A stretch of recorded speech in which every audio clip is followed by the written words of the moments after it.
just outside Owensboro, the other side from like where Nicky and Roger and Tommy and Earl and all them were. And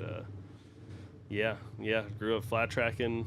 Got my first motorcycle Christmas Day in 2000 or 2001, right after I turned 6. And my grandpa and Uncle Earl got us the bikes, and so like they rolled them in with. My older brother had 22, I had 69, my little brother had 95, kind of after the boys. And went out in the snow and busted our ass for a long time that day. So explain that, because a lot of people don't even realize you're related to the Hayden. So and I don't even actually know, it's your mom's, their cousins or something like that, right? Yeah, my mom. Break that down. My grandpa is Earl's brother. And so like my mom is their first cousin, Nicky and Roger and Tommy, their first cousin. So then like they're my second cousin, Kentucky stuff. Not that kind of Kentucky stuff. Yeah, not that kind. You gotta go a little bit east for that. Okay. Yeah, no, I think a lot of people, I mean, obviously, people don't know Frankie as well anymore because he hasn't raced in a long, long time. But yeah. Frankie Lee and Hayden, like there's that correlation there with the Hayden family. And every time I tell people that, they're like, "No way, he's related to Nicky." I'm like, "Yeah, they're cousins." Yeah, it's like a very I don't know. It's weird. Like everybody, sees my name and thinks that I was named after him, which I was. It's my mom's maiden name. So, but yeah, like I mean, it's growing up, like being kind of in that. It was always like everybody.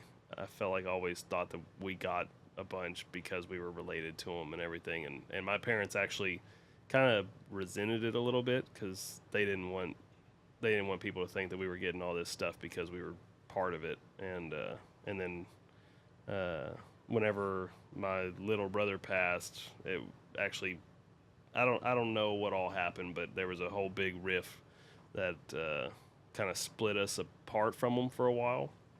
And not until I was like an adult did we start kind of coming back and started riding with them again and being around them. And because then we had like me and JD and Jake and Nick McFadden and Roger, and all of us were still racing and everything. So we were always trying to ride together and bicycle and all that, which at that time I didn't really care for any of the training stuff. So I was hardly ever out there with them, but every now and then I'd go with them and go ride and all that. I just, never really liked getting my butt whooped that badly. And, but yeah, it was, growing up, like it was always kind of weird because everybody was like, I was always tied, like, oh, you're Nicky's cousin, or you're Roger's cousin, you're Tommy's cousin.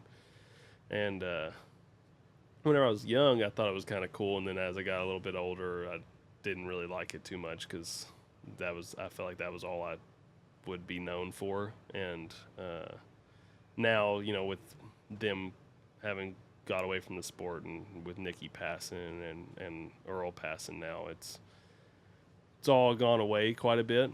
But yeah, like over there, it got brought up a little bit, and people were pretty pumped about it. And I tried to run 69, which they retired it, and I thought I might be able to get away with it, but no, they didn't want that. So and then I had a Nicky helmet I was gonna run, but I guess our U.S. helmets don't have the FIM homologation, so I had my helmets confiscated, so I couldn't even run.